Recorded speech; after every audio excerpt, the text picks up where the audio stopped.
이게 챕터 몇 번 해놓은 거 이런 것들이 전부 다 각각 전부 다 문제가 나오는 부분이에요.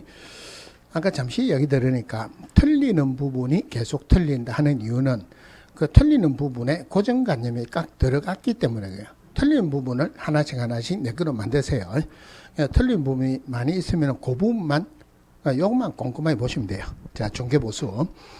자, 보수 발생 시기는 중개계약 체결할 때 발생합니다. 거래계약 체결돼야지 보수를 받을 수 있는데, 물론 이게 틀리게 넣을 건 없고, 자, 보수 지급 시기는 원칙적으로 약정에 의합니다. 약정이 없으면 절대 거래계약 체결하는 날 지급하는 게 아니고 거래 대금 지급이 완료된 날 지급하죠. 틀리게 놓으면 거래계약 체결하는 날 지급한다라고 놓을 거예요. 자, 중개계약은 거래계약 체결되는 것을 조건으로 하는 특수한 유상계약이다. 그러니까 원래가 중개계약은 유상계약이니까 중개계약 체결할 때 유상임을 명시하지 않아도 중개보수에 관한 약정이 없다 하더라도 거래계약 체결되면 보수받을 수 있죠. 자, 거래계약 체결되면 보수받을 수 있는데 거래계약이 체결되고 난 뒤에 계약이 해제되거나 모의되거나 취소되어도 받을 수 있습니다. 다만 기획공개사, 기책사유라면 받을 수 없다. 이러죠. 자, 한 페이지 넘어가서 자, 중개보수, 보수율, 한도액, 실비 나타낼 때 제일 먼저 나타내는 게 1번 주택이냐 2번 주택외냐 구분하시고, 주택은 시도조례로 정한다. 주택외는 국토교통부령으로 정한다. 일단 두 개를 구분하고 문제를 풀어야 돼요.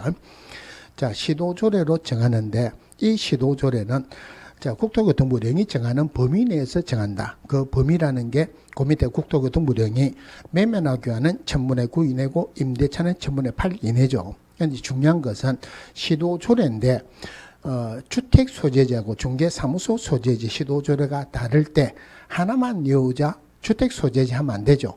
중개사무소 소재지 시도조례다. 또 분사무소는 절대 주사무소가 아니고 분사무소 소재지 시도조례예요. 그러니까 주택 외 국토교통부령으로 정한다. 시험 범위니까 직접 알아야 되죠. 요거는 1000분의 9 이내에서 당사자 협의랍니다. 조심해야 되는 게 주택인 경우에는 최고가 1000분의 8이죠. 주택 외는 매매든 교환이든 임대차든 상관없이 전부 다 1000분의 9 이내에서 당사자 협의를 한다. 대신에 소형 오피스텔은 내용이 다르죠. 전용 입식부가 전용 화장실이 설치된 85제곱미터 이하의 오피스텔은 최고가 매매나 교환은 1000분의 5, 임대차는 1000분의 4 이내에서 당사자 협의를 합니다. 자, 주택이 부속되는 토지는 주택으로 본다. 즉 시도조례로 정한다. 그죠? 그 다음에 주택과 주택 외의 시설이 동일한 건축물로 있을 때 면적이 큰 거로 보는데 면적이 똑같다면은 주택으로 봅니다. 그래서 주택이 2분의 1 이상일 때 주택으로 본다. 초가 아니라는 거 조심하세요. 주택이 2분의 1 이상일 때는 주택으로 본다. 동일 부동산에 할 때 동일 3번 나오죠. 동일 부동산에 대해서 동일 당사자 간의 매매를 포함한 둘 이상의 거래가 동일기에 이루어졌을 때 중요한 것은 매매에 관한 보수만 적용한다. 자, 매매에 관한 보수만 적용한다 나오면은 동일 3번 나오는지를 반드시 확인해야 돼요. 동일이 한 번이라도 빠지면은 매매하고 다른 거하고 다 같이 받을 수 있죠. 자, 중개보수는 거래금액에다가 보수율을 곱하면 되는데 조심해야 되는 게 확인 설명서에서 중개보수는 거래 금액에다가 보수율을 곱한다 이러면 틀리죠. 확인 설명서 안에서 중개보수는 거래 예정 금액에다가 보수율을 곱합니다. 그럼 여기에서 거래 금액은 매매일 때는 매매 가격, 전세일 때는 전세금으로 하는데 제일 중요한 게 보증금 있는 임대차일 때 보증금 플러스 월세 곱하기 100으로 한다. 계산해가지고 여기 5천만 원 미만일 때 5천만 원보다 1원이라도 작으면은 계산을 다시 하죠. 보증금 플러스 월세 곱하기 70을 한다. 전체 금액의 70% 하는 건 아니죠. 그죠? 계산을 다시 해가지고 보증금 플러스 월세 곱하기 70을 한다. 5천만 원이라면 그대로 가야 됩니까? 곱하기 70으로 다시 해야 됩니까? 그대로 가야 된다. 5천만 원 미만일 때 5천만 원에서 1원이라도 작을 때 곱하기 70으로 다시 합니다. 그 다음에 교환일 때는 고액 부동산 가격을 한다. 교환일 때는 두 개 다 하는 것도 아니고 평균 하는 것도 아니죠. 그래서 상호 매매로 봐서 계산한다. 아니라는 거 조심하세요. 상호 매매라는 말은 3억짜리 5억짜리 교환할 때 3억 팔 때 값 어렵게 받고 5억 팔 때 값 어렵게 다 받는다 이 말이에요. 고액 부동산 가격을 한다. 분양권일 때는 이미 지급한 금액에다가 프리미엄을 더한다. 조심해야 되는 게 분양 대금에다가 프리미엄 더하는 것은 아니다. 그럼 예를 들어서 계약금을 1,000만 원 지급했다. 프리미엄이 2천만 원 붙었다. 이 분양을 팔 때 3천만 원에 팔죠. 이미 지급한 금액 플러스 프리미엄이 3천만 원이죠. 분양을 팔 때 받는 가격으로 한다 하는 말이나 똑같은 말이에요. 자, 중개보수에 관한 문제는 꼭 나온다고 봐야 되는데, 보수 나오면 제일 먼저 봐야 되는 게 뭘부터 봐야 됩니까? 주택이냐 아니냐 봐야 되죠. 문제의 핵심은 주택 외일 때 어떤 조례가 나온다 하더라도 주택 외일 때는 조례 보면 안 되죠. 그리고 일반이 받냐 쌍방이 받느냐 보고, 주택이라면은 일반이 받는 한도액도 확인해야 되죠. 그것만 동그라미 쳐가지고 하면은 틀린 내용은 전혀 없어요. 자, 기업공개사는 중개보수뿐만이 아니고 실비 받을 수도 있죠. 권리 확인에 소요되는 실비, 한마디로 등기부 발급 비용이다 생각하세요. 이거는 권리를 이전하는 의뢰인에게 받을 수 있고, 예치시 필요한 실비는 권리를 취득하는 의뢰인에게 받을 수 있다.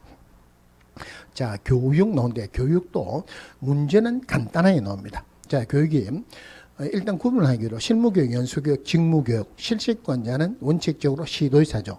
물론 예외적으로 직무교육만 시도자 또는 등록관청 같이 들어가야 되죠.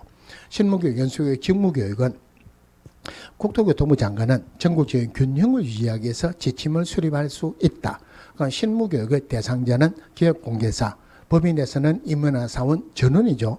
분사무소 책임자, 그리고 어디에 소속된다 하더라도 소속 공개사는, 기업공개사는 등록 신청 전 1년 이내, 분사무소 책임자는 고용신고 전 1년 이내, 그리고 소속 공개사는 분사무소 책임자는 분사무소 설치 신고 전 1년 이내, 소속 공개사는 고용신고 전 1년 이내 실무교육을 받아야 되지만, 예외적으로 그만두고 난 뒤에 1년 이내는 안 받아도 되죠. 실무교육의 내용이 틀리게 나올 건 없죠. 실무교육은 내용은 법률 지식, 중개 및 경영 실무, 직업 윤리. 자, 시간이 틀리게 나오면은 교육 3개를 엉터리로 낼 거예요. 실무교육 리얼이니까 4일하면 되죠. 하루에 8시간이다. 32시간인데 통제 잘 따르면 마지막 날 오후 4시간 빼주겠다. 28시간에서 32시간 이내입니다. 그런데 여러분도 올해나 내년이나 실무교육 받을 겁니까? 직무교육 받을 겁니까? 직무교육 받을 거죠. 그죠? 그러면은 올해 받는다는 보장이 없죠. 실무교육을. 내가 자격증은 땄지만 내년에 등록하겠다 그러면은 등록하기 전에 1년 이내만 받으면 되죠. 실무교육의 대상자가 확정이 안 됐으니까 실무교육할 때 얼마 전까지 통보한다 이런 규정은 없죠. 실무교육을 안 받았다고 해서 벌 준다는 규정도 없습니다. 자, 그 다음 연수교육, 실시권자는 시도의사죠. 연수교육의 대상자는 기업공개사고 소속공개사입니다. 이 두 명은 연수교육 리언이니까 실무교육이나 연수교육을 받은 날로부터 2년마다 받습니다. 그럼 시도의사는 2년이 되기 2개월 전까지 통보하겠죠. 그죠?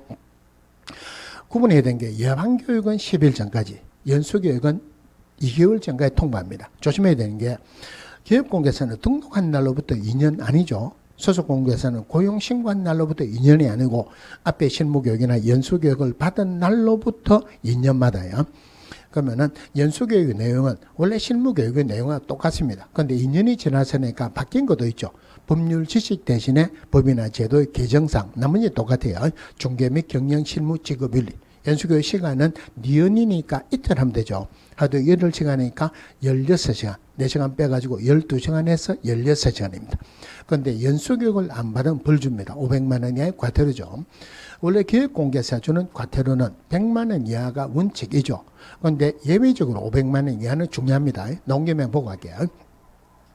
아까 부당표시 검거하는 것 500만 원 이하의 과태료입니다. 요거는 기업공개사 위반했으니까 등록관청이 보고하겠죠. 연수교육 안 받았다 500만 원 이하인데, 이거는 교육공개사 안 받았다 하더라도 실시권자 시도자니까 교육받았는지 안 받았는지 시도자가 알 수 있죠. 그래서 연수교육 안 받았을 때 500만 원 이하의 과태료는 시도자가 부과합니다. 또 성실 정확하게 확인 설명하지 않거나 설명의 근거 자료를 제시하지 않았다. 원래는 업무 정지였는데 500만 원 이하의 과태료를 받겠죠. 기업공개사 위반했으니까 등록관청이 부과한다. 이걸 때 같이 봐야 되는 게 소속 공개사가 성실 정확하게 확인 설명하지 않거나 설명의 근거 자료를 제시하지 않았다. 이건 500만 원의 과태료가 아니고 자격 정지 3개월짜리 그대로 있어요. 자, 그 다음에 직무교육입니다. 직무교육의 실질권자는 시도지사, 끝나면 안 되죠. 그죠? 시도지사 또는 등록관청 반드시 둘 다 들어가야 돼요. 중개보존이 되는 자는 시도지사 또는 등록관청이 실시하는 직무교육을 고용신고 전 1년 이내 받아야 되는데, 실무교육은 마찬가지로 그만두고 난 뒤에 1년 이내는 안 받아도 됩니다. 직무교육은 오로지 교육의 내용이 직업윤리 하나밖에 없죠. 직업윤리, 그러면 기억이니까 8시간, 기억이니까 하루 하죠. 그죠? 하루 8시간인데 직업윤리 가지고 하루 종일 할 내용이 없으니까 잘라서 4시간만 한다. 이게 또 통제 잘 따르면 좀 빼줘야 된다. 기억이니까 1시간 빼가지고 3시간에서 4시간. 물론 직무교육도 통보하는 내용도 없고, 직무교육 안 받았다고 해서 벌 주는 내용도 없습니다. 자, 그 다음에 예방교육.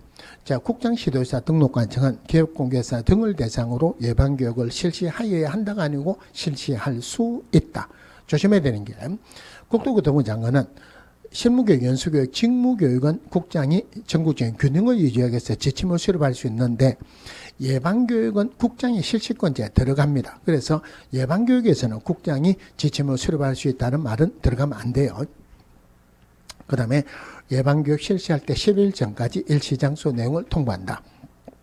실무적으로 예방교육은 교육비 안 받습니다.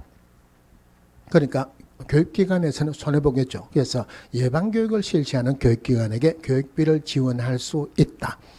자, 또 하나 조심해야 되는 게, 자, 실무교육의 실시권자 시도지사죠. 구분해야 되는 게, 아까 시험 실시권자는 원칙은 시도지사인데 예외적으로 국장이 직접 실시할 수도 있다. 그죠? 그런데 실무교육, 연수교육, 직무교육에서는 예외적으로 국장이 실시할 수 있다. 절대 들어가면 안 돼요.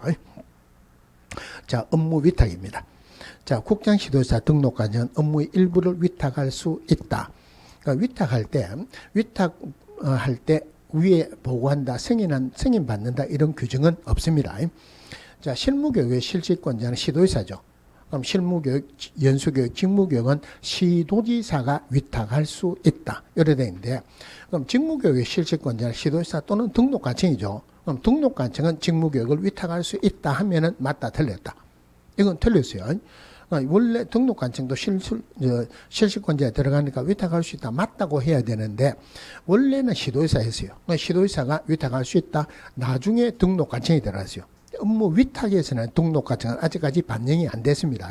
그래서 실무교육, 연수교육, 직무교육은 시도지사가 위탁할 수 있죠. 위탁받는 기관은 공개사 협회, 그 다음에 부동산학과가 개설된 학교, 물론 여기서 학교는 대학이나 산업대학, 전문대학을 말합니다. 공기업 또는 준정부기관에게 위탁할 수 있다. 시험에 관한 업무도 위탁할 수 있죠. 시험 실시권자는 원칙은 시도지사고 예외적으로 국장이 직접 실시할 수도 있다. 그러니까 누가 위탁하느냐? 시험 시행기관의 장이 업무 위탁할 때 학교는 빠진다. 그죠? 나머지는 공개사 협회하고 공기업 또는 준정부기관에 위탁할 수 있다. 위탁받으면은 관보에 고시한다, 이런 규정도 있어요. 자, 포상금. 자, 포상금 공개서법하고 부동산 거래 신고하는 법률 같이 할게요. 그럼 두 개다가 공통점이 뭐냐면, 포상금을 지급하려면은 지급해야 돈을 만들어 가지고 지급한다. 그래서 공인중개사법에서는 포상금은 형벌의 대상이 돼야 돼요. 형벌의 대상이 안 되면 포상금 대상이 안 됩니다. 물론 형벌이 대상이 된다고 해서 전부 다 포상금 대상이 되는 것은 아니죠. 그죠? 그래서 공인중개사법에서 포상금 대상이 되는 것은 첫 번째가 무등록자, 거짓이나 부정한 방법으로 개설 등록한 자 3년에 3천입니다. 등록증이나 자격증을 대여 양도하거나 대여 양수 받은 자 1년에 1천이죠. 여기까지 있었는데 추가된 게, 자, 기업공개사 아닌 자가 표시 광고한 겁니까? 기업공개사가 표시 광고할 때 위반하거나 부당 표시 광고한 겁니까? 포상금 대상이 되는, 형벌이 대상이 된다. 형벌이 대상이 되는 것은 기업공개사 아닌 자가 표시 광고했을 때 포상금 대상이 되겠죠. 1년에 1천이고, 또 부동산 거래지에서 교란 행위했다. 요거 3년에 3천. 요거 포상금 대상이 돼요. 그러면은 이 포상금 대상이 되는 사람을 등록관청이나 수사기관이나 또는 신고센터에 누구에게 신고나 고발했다 하더라도 포상금 지급은 등록관청이 포상금을 지급할 수 있다. 포상금은 한 건당 50만 원으로 한다. 그러면은 등록관청에 포상금을 지급하는데 돈은 만들어진다. 벌금 받아가지고 국고로 들어갑니다. 돈은 국고로 들어가고 등록까지 포상금 지급한다. 말이 안 맞죠. 그래서 국고에서 100분의 50 범위 내로 보조할 수 있다. 100분의 50이 아니고 100분의 50 내죠. 그죠? 자, 그 다음에 포상금 지급하려는 요건은 기본적으로 행정 과정에서 적발되기 전에 신고나 고발해야 되는데 신고나 고발한 자 모두에게 지급하는 것은 아니죠. 적어도 검사가 공소 제기하거나 기소유예 처분을 한 경우에 한해서 지급한다. 불기소 처분했다 지급하는 거 아니죠. 무혐의 처분했다 지급하는 거 아니죠. 조심해야 되는 게 무죄 판결 받았다. 무죄 판결은 판사가 주죠. 공소 제기했으니까 지급을 합니다. 하여튼 판사 앞에 세우면은 무조건 지급을 하게 되겠죠. 자, 지급 절차는 일단 등록관청에게 포상금 지급 신청서 제출합니다. 그럼 등록관청은 수사기관의 처분 내용을 조회하고 지급을 결정하고 지급 결정일로부터 1개월 이내 지급합니다. 구분해야 되는 게 공인중개사법에서 포상금이 먼저 나왔으니까 1개월 이내, 부동산 거래 신고하는 법률에서 두 번째 나왔으니까 2개월 이내죠. 그런데 공인중개사법에서는 수사기관의 처분 내용을 조회하고 지급을 결정하고 지급 결정일로부터 1개월 이내요. 그런데 부동산 거래 신고에 관한 법률에서 과태료 하나만 보면은 과태료는 신고 관청이 부과합니다. 다른 데 확인할 게 없죠. 그러니까 부동산 거래 신고에 관한 법률에서는 신청서 접수받은 날로부터 2개월 이내. 다시요. 공인중개사법에서는 지급 결정일로부터 1개월 이내. 부동산 거래 신고에 관한 법률에서는 신청서 접수받은 날로부터 2개월 이내요. 또 하나가 공인중개사법에서는 벌금은 국고로 들어가고 등록관청에 포상금 지급합니다. 그래서 국고에서 100분의 50 범위 내로 보조할 수 있죠. 그런데 부동산 거래 신고에 관한 법률에서는 과태료 받아가지고 최고 20% 지급합니다. 그럼 과태료 받아가지고 돈이 남죠, 그죠? 돈이 남는데 국고에서 보조할 수 있다. 이런 말이 들어가면 안 되죠. 그래서 부동산 거래 신고에 관한 법률에서 포상금의 지급에 소요되는 비용은 시군구 재원으로 충당한다. 이래 됐어요. 또 두 개나 또 똑같은 게 5번에 한 개의 사건에 대해서 2명 이상의 공동으로 신고나 고발했다. 같이 왔으니까 균등하게 배분합니다. 물론 배분 방법을 미리 정해놓으면 정해놓은 방법대로 지급을 하겠죠. 하나의 사건에서 2건 이상의 신고나 고발이 왔다. 이것은 따로 왔으니까 최초로 신고나 고발자에게 지급합니다. 자, 포상금 지급하고 시도지사에게 보고한다, 국장에게 보고한다. 이런 규정은 전혀 없습니다. 자, 부동산 거래 신고에 관한 법률에서 포상금은 일단 부동산 거래 신고에서 위반하면 과태료죠. 그럼 그 과태료가 기본적으로 과태료 중에서 3천만 원 이하, 그 다음에 100분의 5 이하. 자, 볼게요. 자, 부동산 거래 신고에 관한 법률에서 과태료가 3천만 원 이하, 그 다음에 100분의 5 이하, 그 다음에 500만 원 이하, 100만 원 이하, 4개가 있죠. 그죠? 100만 원 이하는 임대차 신고 안 했다, 거짓 신고했다. 요거 포상금 대상이 돼요. 요거는 정책적으로 이거 새로 생겼으니까 꼭 해라고 넣은 거고, 그럼 포상금은 위반행위가 클수록 포상금 지급하는 거겠죠. 위반행위가 제일 큰 거 3천만 원이에요. 3천만 원에서 계약이 체결 안 됐는데도 불구하고 거짓으로 신고를 했다. 그 다음 계약 해제가 안 됐는데도 불구하고 거짓으로 부동산 거래 신고했다. 그 다음에 자, 신고받은 시군구 정장은 내용이 누락되면 보완해라 할 수도 있고, 사실 여부를 확인하기 위해서 담당 공무원으로 하여금 거래대금 지급 증명자료를 제출해라, 다른 서류를 제출해라, 다른 조치를 이행할 것을 명할 수 있다. 이 중에서 거래대금 지급을 증명하는 서류를 제출해라 했는데 이거 제출 안 했다. 다른 조치를 이행해라 했는데 이행 안 했다. 요거 3천만 원 이하입니다. 거래대금 지급 증명자료 외의 자료는 요거 3천만 원 이하 빠집니다. 자, 그 다음에 100분의 5 이하의 과태료가 원래 취득세 3배 이하에서 받겠다 그랬죠. 취득세 3배 이하에서 받겠다. 3배. 하나, 둘, 셋. 거짓 신고했을 때만 취득세 100분의 5 이하의 과태료입니다. 신고 의무자가 거짓 신고했던, 신고 의무자가 아닌 자가 거짓 신고했던, 거짓 신고했을 때만 100분의 5 이하의 과태료, 나머지는 전부 다 500만 원의 과태료입니다. 그러면은 아까 100만 원 이하의 과태료 포상금 대상이 된다 그랬죠. 제일 위반하는 거 제일 큰 거 3천만 원 이하 요거 포상금 대상이 되고 요거 포상금 대상이 됩니다. 근데 이거는 포상금 대상이 안 돼요. 왜 안 되느냐면은 공무원이 거래대금 지급 증명 자료를 제출해라 했는데 제출 안 했다. 공무원이 알고 있죠. 알고 있는데 이 사람을 신고했다. 포상금 지급한다. 말이 안 되죠. 그죠? 요거 빠지는 대신에 거짓 신고 중에서 제일 큰 것 거래 금액을 거짓으로 신고했다. 자, 요거 포상금 대상이 됩니다. 그럼 포상금은 요거 포상금은 과태료의 20%입니다. 과태료의 20%인데 최고가 1,000만 원이에요. 그럼 이거는 포상금을 이거 신고했다고 지급하는 게 아니고 돈이 나와야 되니까 과태료 부과했을 때 포상금 지급합니다. 과태료 부과하기 전에는 포상금 지급을 안 해요. 여기 부동산 거래 신고 제도 부분이고 외국인 특례 규정은 포상금 제도가 없습니다. 토지거래 허가에서는 돈 나오는 거는 전부 다 포상금 대상이 돼요. 토지거래 허가에서 포상금 돈 나오는 게 두 개가 있어요. 첫 번째가 허가 안 받고 계약을 체결했다.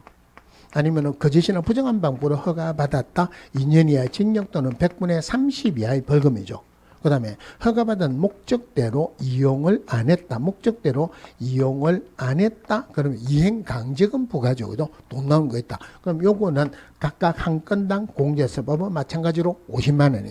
그럼 이것도 신고했다고 바로 지급하는 게 아니고 이거는 형벌이 대상이 되죠. 그죠? 공인중개사법 마찬가지로 검사가 공소 제기하거나 기소유예 처분을 한 경우에 한해서 지급한다. 허가받는 목적대로 이용을 안 하면 이행강제금 부과하는데 이행강제금을 부과하기 위해서는 이행명령을 내려야 되죠. 몇 개월 이내의 기간을 정해서 3개월 이내의 기간을 정해서 이행명령을 내린다. 이행명령을 내려야지 보상금 지급합니다. 자, 근데 보상금 지급 안 하는 경우도 있죠. 공인중개사법에서는 이런 규정은 없는데 여기에서는 공무원이 자기 직무하고 관련돼서 신고했다. 보상금 지급 안 합니다. 그 다음에 위반 행위에 관여한 자가 신고했다. 보상금 지급 안 해요. 익명이나 가명으로 신고했다. 보상금 지급을 안 합니다. 그리고 여기에는 과태료 받아가지고 20%만 지급하니까 돈이 남죠. 절대 국고에서 보장할 수 있다가 아니고 보상금 제기에 소요되는 비용은 시군구 재원으로 충당한다. 그리고 이 과태료는 신고관청이 과태료 부과하죠. 여기에서는 검사가 공소제기하거나 기소유예 처분을 한 것을 허가관청에 통보를 해라 그랬어요. 이행명령도 허가관청이 부과하죠. 다른 데 확인할 필요가 없다는 말이에요. 그래서 공인중개사법에서는 지급을 결정하고 지급 결정일로부터 1개월 이내, 여기는 보상금 신청서 접수받은 날로부터 2개월 이내. 두 개가 각각 한 문제가 나올 가능성은 별로 없는데 한 문제는 같이 나올 거예요. 중요한 것은 두 개 다 구분하는 것 반드시 구분하셔야 돼요. 자, 그 다음에 공인중개사 협회입니다. 자, 협회와 관련된 것은 전부 다 처음에는 하여야 한다. 강제상이 아니고 할 수 있다. 임의상이죠. 자, 협회는 법인으로 합니다. 이 법인은 비영리 사단법인이에요. 비영리 사단법인이니까 나중에 공제사협회에서 하는 공제사업도 비영리입니다. 사단법인이니까 공제사법에서 별도로 규정하고 있지 않는 것은 민법의 사단법인 규정을 준용한다. 자, 설립 절차 종종 나오는데 일단 법인이니까 법인 설립 절차하고 초반은 똑같습니다. 발기인 총회, 발기인 세자니까 300명 이상, 창립 총회에서는 600명 이상, 그 중에서 서울에서 100명 이상, 나머지 광역시하고 도에서 각각 20명 이상이죠. 여기서 100명, 600명, 300명, 이거 종종 틀리게 자주 나와요. 숫자 잘 기억을 하시고 구분해야 되는 게 거래정보사업자로 지정받을 때는 기업공개사가 전국적으로 500명 이상이죠. 그 중에서 2개 이상의 시도에서 각각 30명 이상. 여기서는 창립총회에서는 600명 이상인데 그 중에서 서울에서 100명, 그리고 나머지 광역시하고 도에서, 이건 2개 이상의 시도 아니에요. 광역시하고 도에서 300에서 600으로 뛰었으니까 2배죠. 각각 20명 이상 참석해야 돼요. 자, 그 다음에 총회 의결사항은 지체 없이 국장에게 보고한다. 여기에서 지체 없이 대신에 구체적인 숫자가 들어가가지고 틀리게 2번 나왔습니다. 한 번 틀리게 나온 게 자주 틀리게 나와요. 국장에게 보고하는 것은 절대 구체적인 숫자가 들어가면 안 되고 지체 없이 해요. 자, 국장에게 인가를 받아야 됩니다. 인가를 받는데 허가주의를 택한다라고 틀리게 나온 적도 있었어요. 그런데 옛날에 굉장히 자주 나온 게 국장의 인가를 받음으로써 협회는 성립한다 이러면 안 되죠. 협회는 법인으로 한다. 무슨 말이 있어야 성립한다? 등기함으로써 성립한다. 이 말이 꼭 들어야 돼요. 자, 그 다음에 협회 조직은 협회 주된 사무소는 설득별시에 둔다 하는 규정이 있었는데 그 규정은 없어졌어요. 그러니까 주된 사무소는 설득별시에 둔다 이런 말이 너무 틀렸죠. 그죠? 자, 협회는 정관이 정하는 바에 따라 지부나 지회를 설치할 수 있다. 어떤 시도에 어떤 시군구에 지부나 지회가 있는지 모르니까 대통령령 국토교통부령 들어가면 안 되죠. 정관이 정하는 바에 따라. 그럼 지부는 시도에 둘 수 있고 지회는 시군구에 둘 수 있다. 지부나 지회를 설치한 때는 사후에 지부는 시도의사에 신고해야 되고 지회는 등록가청에 신고해야 된다. 하지만 신고받은 시도의사나 등록가청이라 하더라도 절대 협회나 지부나 지회 지도감독할 수 없다. 협회든 지부든 지회든 지도감독은 오로지 국토교통부 장관만이 할 수 있어요. 자, 그 다음에 5번에 업무. 고유업무 수탁 업무 나오는데 고유업무 별로 중요한 건 아닙니다. 대신에 협회는 우리같이 공인중개사를 준비하는 사람을 위한 단체도 아니고 공인중개사 협회라고 되어 있지만 공인중개사를 위한 단체도 아닙니다. 그래서 기업공개사를 위한 단체도 아니에요. 기업공개사를 협회에 가입해도 되고 안 해도 되죠. 협회는 회원을 위한 단체예요. 그러니까 고유 업무할 때 기업 누구를 대상으로 할 때 기업공개사를 대상으로 하는 이런 말은 전혀 안 나옵니다. 누구를 할 때는 회원을 대상으로 이런 말 나와요. 또 거기에서 별도로 봐야 되는 게 협회에서 부동산 정보 제공에 관한 업무를 할 수 있다. 다른 말로 부동산 거래 정보망을 설치 운영할 수 있다 이 말이에요.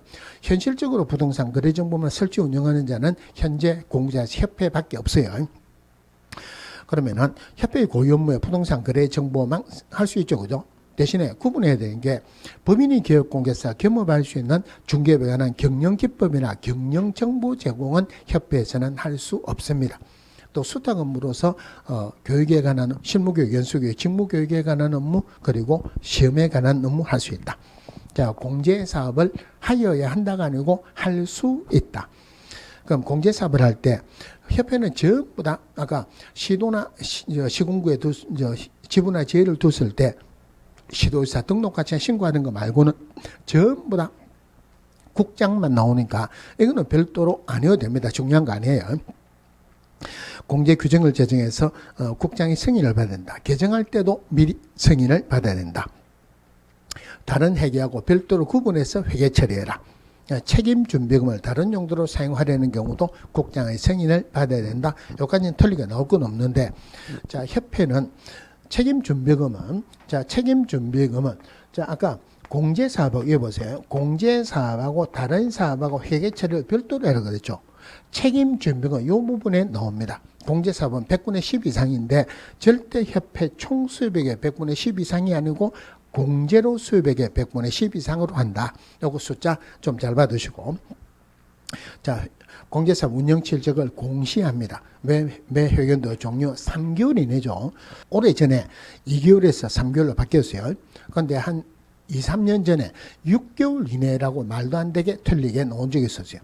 회견도 종료 3개월 이내 공시를 하는데 이런 지문까지 어렵게 나오지는 않았겠지만 협회는 회원을 위한 단체죠. 그런데 자, 기업공개사는 협회에 공제에 가입해야 된다, 안 해도 된다? 안 해도 됩니다. 그럼 협회 회원은 공제에 가입해야 된다, 안 해도 된다? 안 해도 됩니다. 보증보험 가입해도 돼요. 협회 회원이 아닌 기업공개사는 공제에 가입할 수 있다, 없다? 이거 우리나라의 문제집에 나오는 거는 회원이 아닌 기업공개사는 공제에 가입할 수 없다라고 많이 나와요. 그거는 보지 마세요. 제가 책임질 수 있어요. 실제로 문제 나왔을 때 회원이 아닌 기업공개사도 공제에 가입할 수 있다라고 맞는 질문으로 나온 적도 있었어요. 그런데 왜 그런 문제가 나오느냐 하면은 실무적으로, 현실적으로 공제에 가입시키기 위해 가지고 회원으로 가입을 해야지 공제에 가입할 수 있도록 해놨습니다. 그런데 그거는 협회 내부의 사정이죠. 우리 법에서 회원이 돼야지 공제에 가입할 수 있다는 규정이 있습니까? 없습니까? 규정이 없죠. 규정이 없다는 말을 제한을 한다, 안 한다? 안 한다? 그러니까 회원이 아닌 기업공개사도 공제에 가입할 수 있다라고 생각을 하세요. 그러니까 협회는 회원을 위한 단체지만은 공제는 공제 계약자가 중요한 거예요. 그러니까 회견도 종료 3개월 이내 기업공개사에게 공시하는 거 아니죠. 회원에게 공시하는 것도 아니고 공제계약자에게 공시합니다. 3개월 이내 공제계약자에 공시한다. 자, 국장은 시정명령할 수 있다. 국장은 개선명령할 수 있다. 국장은 임원에 대한 해임 요구 시정명령할 수 있다. 전부 다 국장이 하는 거니까 별도는 안 보셔도 되는데 단지 하나 공제사업에 대한 조사, 검사, 돈 들고 나가는 거야. 국장은 돈 들고 나가는 거 전문가가 아니죠. 그래서 돈 들고 나간 공제사업에 대한 조사, 검사만 국장의 요청을 받은 금융감독 원장이 할 수 있다. 이것만 금융감독 원장 별도로 보시면 돼요. 자, 그 다음에 운영위원회. 자, 조심해야 되는 건 운영위원회는 협회에 둔답니다. 구분해야 되는 게 정책심의위원회는 국토교통부에 둘 수 있다. 운영위원회는 협회에 둔답니다. 협회 두자가 중요하다. 둔다 두자가 중요하다. 두자가 중요하니까 위원은 2명 이내. 말도 안 되죠. 20명 이내로 올라가는데 가부동수대에 가서 의결이 안 될 수도 있으니까 1명 빼가지고 19명 이내로 한다. 임기 두자니까 2년이죠. 그런데 임기 2년은 2번째 나왔죠. 2번째 나왔다는 말은 2번 할 수 있다. 그래서 1회 안에서 연임할 수 있다. 그런데 운영위원회 협회에 두는데 국장이 위원장을 지명한다. 이거는 말이 안 되죠. 그래서 위원장은 협회위원 중에서 호선합니다. 그리고 여기에는 부위원장 제도도 있죠. 위원장이 부득이한 사유로 직무를 수행할 수 없을 때는 부위원장이 직무를 대행한다. 이래 있는데 어떤 질문으로 틀리게 나왔냐면은 정책심의위원회에서 위원장이 직무를 수행할 수 없을 때는 부위원장이 그 직무를 대행한다. 이렇게 질문이 나온 적이 있었어요. 정책심의위원회에서는 부위원장도 책임을 져야 되는데 책임을 질 사람이 없죠. 정책심의위원회에서는 부위원장이란 제도 자체가 없습니다. 자, 그 다음에 재무 건전성 기준, 지급 여력 비율은 100분의 100 이상을 유지해야 된다. 구분해야 되는 게 책임 준비금은 공제료 소득의 100분의 10 이상, 지급 여력 비율은 100분의 100 이상입니다. 그리고 국토교통부 장관은 재무 건전성 기준의 세부 기준을 정할 수 있다. 지금 100분의 100 이상으로 한다. 이것을 협회에 있는 운영위원회에서 100분의 90 이상으로 정할 수 있다. 이거는 말이 안 되죠. 그래서 재무 건전성 기준 세부 기준은 이거는 국장이 정합니다. 자, 그 다음에 지도감독. 지도감독 자체에서는 문제가 나올 건 아닌데 하나 조심해야 되는 게 국장 지도사 등록관청은 기업공개사 거래정보사업자 협회에 대해서 지도감독할 수 있다. 이거 들어가면 안 되죠. 협회에서는 국장만 할 수 있지 지도사나 등록관청은 들어가면 안 된다 그랬죠. 그래서 국장 지도사 등록관청은 거래정보사업자하고 기업공개사에게 지도감독할 수 있다. 물론 법인의 분사무소라면은 국장 지도사 등록관청 전부 다 분사무소에 지도감독할 수 있는데 분사무소 소재지 시군구청장도 분사무소에 지도감독할 수 있습니다. 자, 방법 3번 방법 문제가 나오는 건 아니에요. 그 다음에 목적 문제가 나오는 건 아닙니다. 5분도 틀리게 나올 건 없어요. 국장 지도사 및 등록관청은 불법 종의 행위 등에 대한 단속을 함에 있어서 필요한 때는 협회 및 관계기관에 협조를 요청할 수 있다. 협회는 특별한 사정이 없는 한 이에 따라야 된다. 이런 게 있다는 것만 보시고 틀리게 나올 내용은 전혀 없습니다. 자, 그러면은 이 중에서 행정처분을 먼저 보는데 우리 행정처분이라는 것은 행정관청에서 하는 처분이라고 행정처분이라고 그래요. 행정처분이 등록 취소, 업무정지, 자격 취소, 자격 정지, 지정 취소 있죠. 행정처분할 때는 제일 먼저 봐야 되는 게 거기에 옆에 표해 놓은 것 등록 취소, 자격 취소, 지정 취소하려는 경우 청문 실시합니다. 청문 안 하고 취소하게 되면은 행정절차법 위반으로 취소 자체가 무효입니다. 자, 그런데 청문을 해야 되는데 예외적으로 사망하거나 법인 해산으로 취소할 때는 청문 안 한다 그랬죠. 자, 등록 취소는 등록관청이 기업공개사에 주는 거로서 등록을 취소하여야 한다 하는 규정도 있고 등록을 취소할 수 있다는 규정도 있습니다. 그런데 자격 취소는 시도지사가 주죠. 그런데 시도지사가 3명이 있죠. 이거 먼저 구분하고 갑시다. 이 질문은 꼭 나옵니다. 자, 시도지사가 3명이 우리 법에서 원래 시도지사는 자격증을 교부한 시도지사, 사무소 소재 시도지사 딱 2명이 있었어요. 그런데 교부한다 하는 말을 발급한다라고 법에서 이름을 바꿨어요. 그럼 교부한 시도지사가 전부 다 발급한 시도지사로 바뀌면 되는데 조금 바꾸고 끝났는갑다 싶어서 뒤에는 남아있는데 그대로 끝냈어요. 그러면은 실제로는 교부한 시도의사, 발급한 시도의사 따로따로 씁니다. 그럼 발급한 시도의사가 어디에 나오느냐면은 등록관청에게 서류가 들어갈 때는 자격증 사무는 안 들어갑니다. 등록관청은 자격증을 발급한 시도회사에게 자기 여부를 확인 요청한다. 그래서 등록 신청할 때, 분사무소 설치 신고할 때, 그 다음에 소속공개사 고용 신고할 때, 요 세 개만 등록관청은 자격증을 발급한 시도회사에게 자기 여부를 확인 요청한다. 그것만 나오고 나머지는 안 나와요. 그런데 실제로 발급한 시도회사, 교부한 시도회사가 똑같기 때문에 이거 틀리게는 안 나옵니다. 자, 그러면 사무소 소지 시도회사 딱 한 번 나오는데 요거 말고는 전부 다가 교부한 시도회사예요. 자, 자격증 재교부 신청 누구에게 한다? 교부한 시도회사에게. 자, 그러면 자격 정지 받으면은 자격증 반납은 안 하죠. 그죠? 야, 꼭 하기 전에 자격 취소 누가 준다? 교부한 시도회. 자격 정지도 교부한 시도회사입니다. 그럼 자격 정지는 반납하는 규정이 없어요. 자격 취소됐을 때 자격증 반납해야 되죠. 누구에게? 교부한 시도회사에게. 이거 종종 사무소 소지 시도회사에게 반납해야 된다라고 틀리게 자주 나와요. 7일 내에 반납해야 되죠. 그럼 자격 취소됐을 때 7일 내에 자격증 반납 안 하면은 100만 원 이하의 과태료에 문동표 휴게사 보호자, 그래서 보호자 자격증 반납 위반 100만 원의 과태료죠. 7일 내에 반납했는지 안 했는지는 누가 알 수 있다? 교부한 시도회사가 알 수 있죠. 그럼 그 과태료 누가 부과한다? 교부한 시도회사 부과한다. 하여튼 자기와 관련된 것은 전부 다 교부한 시도회사인데 사무소 소재 시도회사 딱 한 번 나온다. 딱 한 번 나오는데 지문에 안 나오면 섭섭하겠죠. 자, 서울에서 자격증을 땄어요. 서울시장이 자격증을 교부한 시도회사죠. 대구에서 중개할 수 있죠. 대구시장은 사무소 소재지 시도회사가 됩니다. 그러면은 서울에서 자격증을 따고 대구에서 중개업을 하는 기업공개사인 공인중개사에게 아까 지도감독은 시도회사가 할 수 있다 그랬죠. 현실적으로는 서울시장이 지도감독합니까? 대구시장이 지도감독합니까? 대구시장이 지도감독하죠. 자, 지도감독해갖고 자격 취소에 해당하는 사실을 적발했어요. 자격 취소 주기 전에 청문해야 되죠. 청문이라는 게 변명의 기회를 주는 거예요.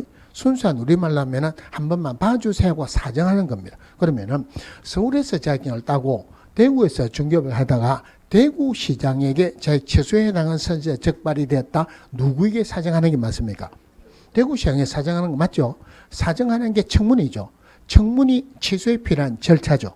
그래서 교부한 시도회사, 사무소 소재 시도회사가 다르다면은 사무소 소재지 시도지사가 자격 취소나 또는 자격 정지에 필요한 절차를 완료하고 자격 취소에 필요한 절차는 청문이죠. 물론 정지에 필요한 절차는 우리 법에는 없어요. 행정절차법에 보면은 의견 제출이라고 있습니다. 그래서 사무소 소재 시도회사가 절차를 완료해라. 그 사실을 교부한 시도회사에 통보해라. 어떤 경우라 하더라도 취소나 정지는 누가 준다?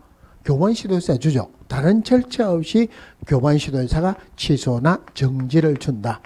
요 지문은 자격하고 관련된 지문에서는 절대 안 빠집니다. 틀리게 나오면은 교부한 시도회사, 사무소 소재 시도회사가 다르다면은 사무소 소재 시도회사가 자기 취소나 정지 처분한다? 틀렸죠.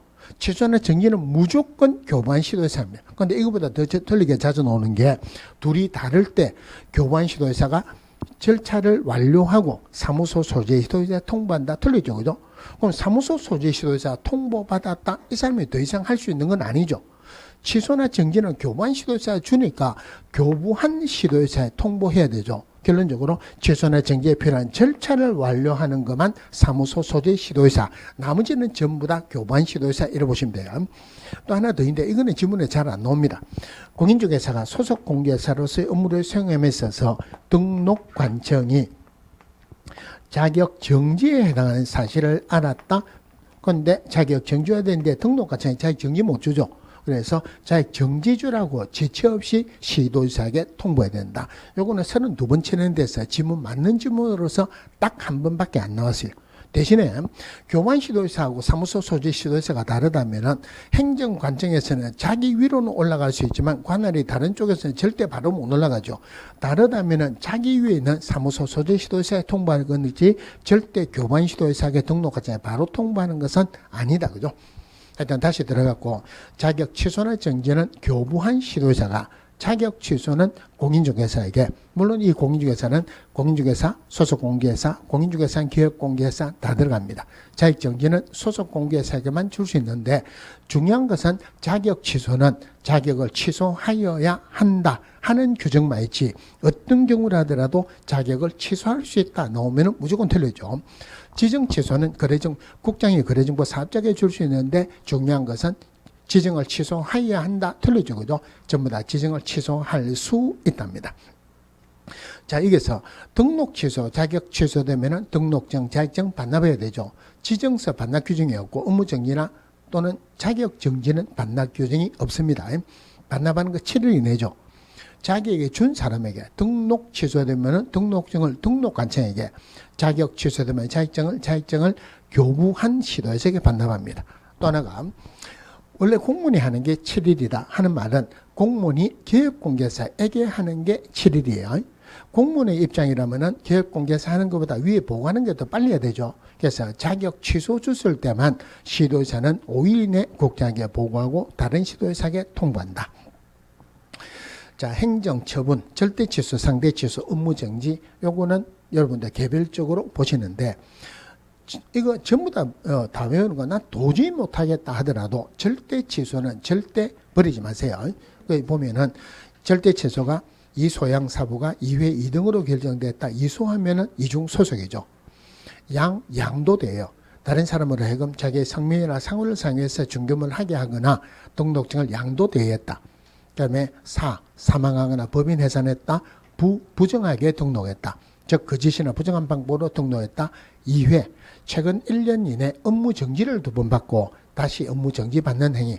그다음에 2등 하면은 이중 등록이죠. 결격사유에 해당됐다. 그다음에 정지 기간 중에 업무했다. 즉 업무 정지 기간 중에 중개 업무하거나 자격 정지 기간 중에 소속 공개사를 하여금 중개 업무를 하게 한 경우. 상대 취소 많으니까 외우기가 좀 어려운데 꼭 나오는 게 아까 했죠, 그죠?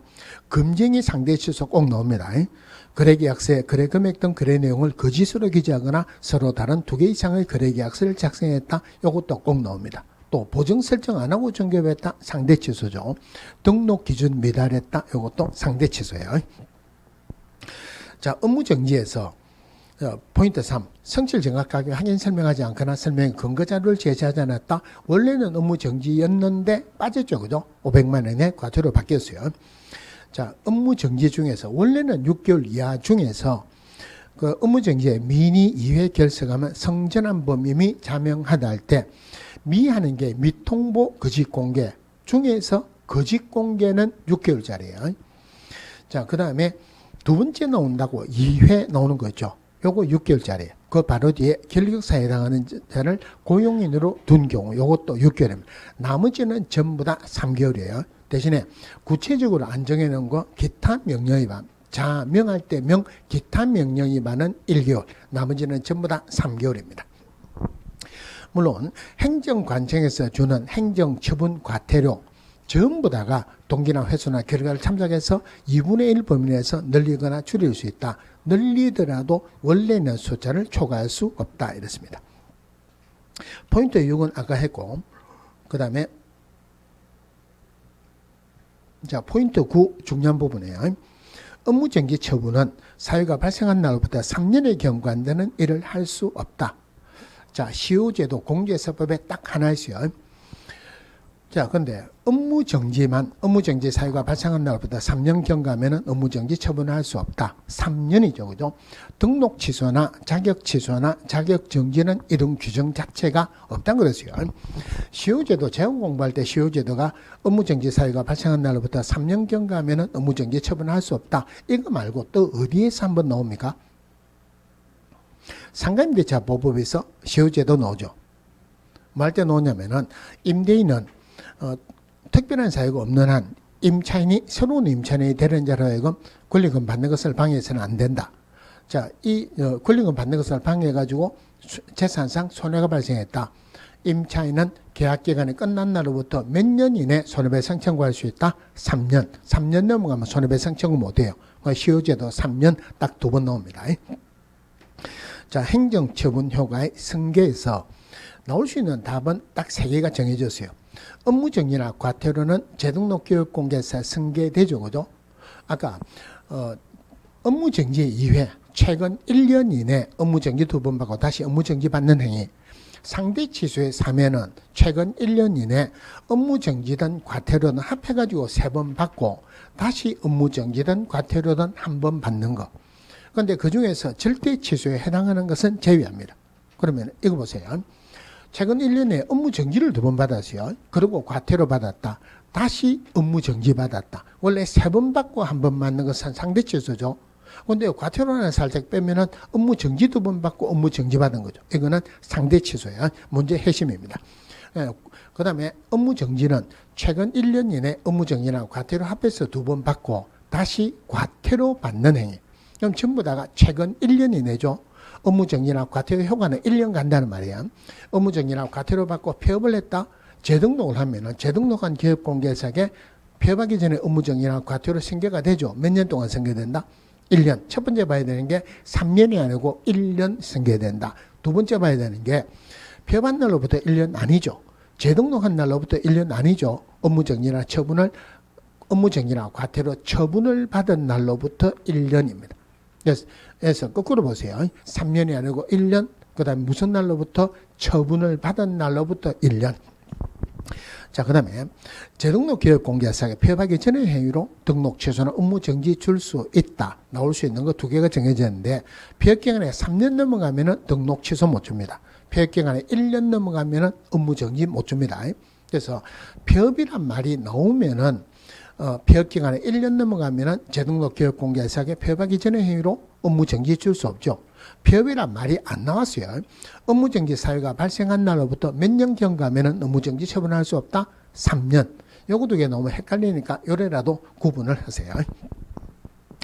자, 자격 취소, 정직하게 부양한다. 중요한 것은 자격을 취소하여야 한다. 그리고 징역형은 반드시 이 법이어야 된다. 그죠? 자격 정지, 이소인이 성급하게 서간다. 자격 취소, 자격 정지는 전부 다 교반 시도에서 하죠.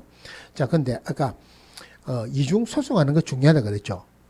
기업공개사가 이중 등록했다, 이중 소속했다, 이중 사무소다. 이중으로 하는 것은 형벌은 전부 다 1년 1천이에요. 그것도 꼭 나오고 행정처분도 이중 등록, 이중 소속은 절대 취소, 이중 사무소는 상대 취소죠. 자, 이중 소속, 기업공개사 이중 소속하면은 등록 절대 취소예요. 그런데 소속공개사 이중 소속하면 자격 취소가 아니고 자격 정지입니다. 대신에 자격 정지기간 중에 이중 소속하면은 정지기간 중에 딴 데 가서 업무를 했다. 그래서 자격 취소입니다. 중요한 부분이에요. 포인트 16은 했죠. 그죠? 자, 벌칙에 1년에 1천, 3년에 3천 할 때, 자, 3년에 3천보다는 1년에 1천짜리가 훨씬 많이 나오죠. 그럼 3년에 3천짜리가 무등록자, 거짓이나 부정한 방법으로 개설 등록한 자, 검증위에서 3년에 3천 나오죠. 그게 3년에 3천이고 1년에 1천짜리가 임시정보 공개를 이중으로 3번 하면은 비급의 대표명이라 1년에 1천짜리가 훨씬 많이 나와요. 자, 그다음에 과태료. 자, 과태료는 100만 원이에요. 과태료 훨씬 중요하죠. 그런데 기본적으로 거래정보사업자는 협회에게 주는 과태료는 국장이 주죠. 국장이 준다는 말은 무조건 500만 원의 과태료입니다. 그래서 국장이 모니터링 해갖고 정보통신 서비스 제공자에게 주는 것도 500만 원의 과태료죠. 그럼 결론적으로 거래정보사업자나 협회에게 준다 500만 원의 과태료, 국장이 준다 500만 원의 과태료. 자격하고 관련된 것은 시도지사가 주죠. 그 다음에 기업공개사에게 100만 원의 과태료, 문등표 휴게사 보자 나오는데 여기서 100만 원 이하 중에서 쉬어가는 글자 휴업이니까 20만 원, 앞에 문등표 50, 나머지는 전부 다 30만 원. 전부 다 등록과정이 주는데 자격하고 관련된 과태료는 교반 시도지사가 주겠죠. 자, 그 다음에 그 밑에 참고 볼게요. 형벌하고 행정처분. 다른 법에서 자, 요거는 잠깐 읽어볼게요. 오늘 요것만 하면 끝나니까 요것만 조금 보고 갈게요.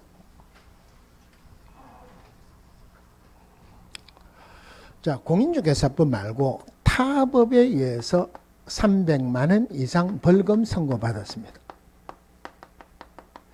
결격사유에 해당한다 안 한다? 벌금은 반드시 이 법이어야 되죠. 다른 법이면은 결격사유 아니죠. 그죠? 결격사유 아니다. 등록 취소되는 거 없습니다.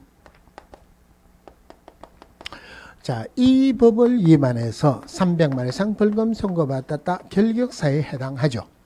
결격사유에 해당하면 등록이 취소됩니다. 자, 등록이 취소되었다. 자격이 취소된다 안 된다? 아까 자격 취소 사유가 정직하게 부양하자. 등록 취소됐다고 자격 취소주라는 법은 없죠. 결격사유에 해당한다고 자격 취소주라는 건 없죠. 그죠? 그래서 이 법에 의해서 벌금 선고받았다. 등록은 취소되지만 자격 취소는 안 되죠. 자, 다른 법에 의해서 징역형 선고받았어요. 징역형을 선고받았다. 그러면은 아까 벌금은 반드시 이 법이어야 되지만 교도소들 간의 행인, 검거 이상 행위나 집행유예는 어떤 법이라도 결격사에 해당하죠. 그럼 결격사에 해당한다. 결격사에 해당하니까 등록은 취소되죠. 등록 취소된다고 자격 취소된다는 법은 없죠. 그리고 징역형은 이 법을 위반해서 징역형 선고받으지 자격이 취소되죠. 다른 법에서 징역형 선고받으면 자격 취소 안 됩니다. 자, 이 법을 위반해서 징역형 선고받았어요. 그러면은 이 또 마찬가지로 결격사에 해당하죠. 결격사에 해당하니까 등록이 취소됩니다. 그런데 이거는 등록 취소됐다고 자격 취소되는 건 아니고 이 법을 위반해서 징역형 선고받았으니까 자격도 취소된다. 결론은 등록 취소된다고 자격 취소되는 건 아니죠. 그러면은 자격이 등록 취소된다고 자격 취소되는 건 아니다. 그죠? 자격이 취소되죠. 자격이 취소되면은 등록이 취소됩니까? 안 됩니까? 자격이 취소되면은 중간에 결격사에 해당하죠. 3년 동안. 결격사에 해당하니까 등록도 취소된다. 결론적으로 등록 취소된다고 자격 취소되지는 않았지만은 자격 취소되면은 결격사에 해당하니까 등록도 취소된다. 이렇죠. 자, 그 다음에 부동산 거래 신고와 관한 법률, 그 다음에 중개 실무, 나머지 기타 중개 실무는 다음 주 되면 끝나겠죠. 그죠? 근데 여러분들 시험을 치면은 오늘 한 앞부분이 많이 틀립니까? 다음 주에 하는 뒷부분이 많이 틀립니까? 뒷부분이 많이 틀리죠. 그죠? 몰라서 틀리는 게 아니에요. 왜냐면은 공부를 할 때는 여러분들 뒤에부터 합니까? 앞에부터 합니까? 앞에부터 하다가 지겹다 덮어봅니다. 또 앞에부터 한다 지겹다 덮어봅니다. 뒤에는 문제는 더 쉬워요. 여러분들 공부를 많이 안 해서 그래요. 조금만 해놓으면 뒷부분의 문제가 훨씬 쉽습니다. 나머지는 다음 주에 하기로 하고 오늘은 여기까지 하겠습니다. 수고하셨습니다.